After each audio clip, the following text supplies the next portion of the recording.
Okay, habang tayo ay nag-milk, ipapakita ko sa inyo yung lugar ng Roccamay. So ayun yung aking lugar ng camp, yung tent ko. Ayan, ako lang nandito ngayon.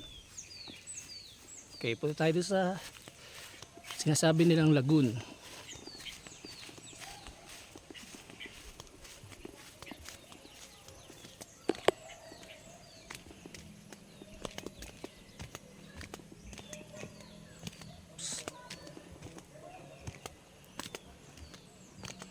Ayan, pababa dito eh.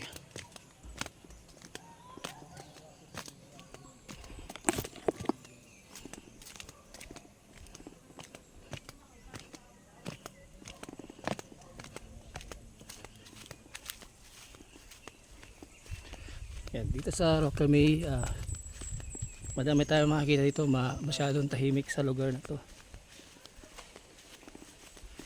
Dito ako nag-CR kanina. Ayun. Ayan, meron ditong swimming pool. May lagoon daw dito. Pero ayun, nasa baba. Medyo hindi tayo pupunta sa kabila dahil may ibang tao dun sa dulo.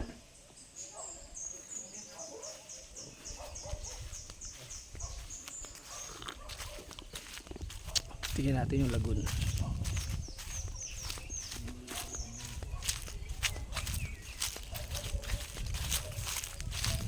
Ito yung first time kong mag overnight camp. So ang napili ko ay Roccamay dito sa Tanay. Dahil napunta ako na to pero naging curious lang ako kasi alam ko nung napunta ako dito na isang beses malamig eh.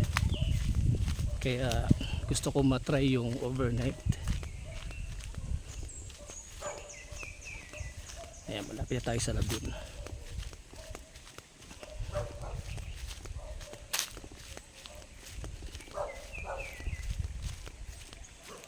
Yun.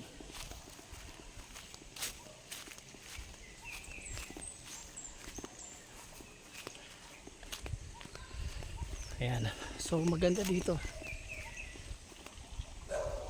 Maganda dito sa lugar na to.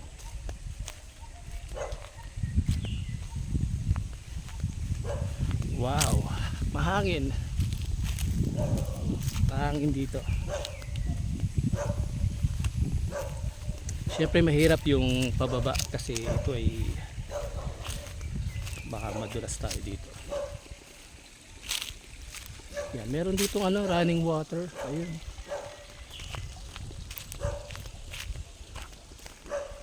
Ito yung lagoon.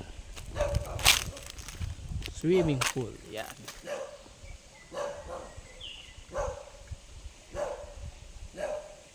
Siguro pagka balik tayo. Siguro pagkatagalan medyo dadami na rin yung bibisit dito kasi parang dinidevelop pa lang rin naman to. Pero maganda din sa lugar na to sa Roccamay.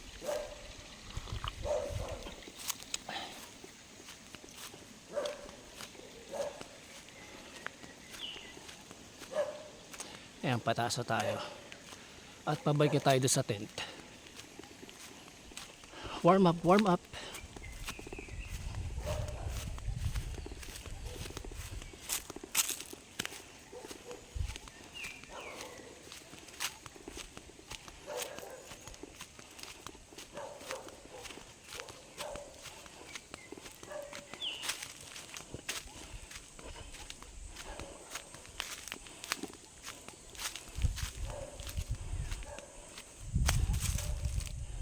Okay, bye.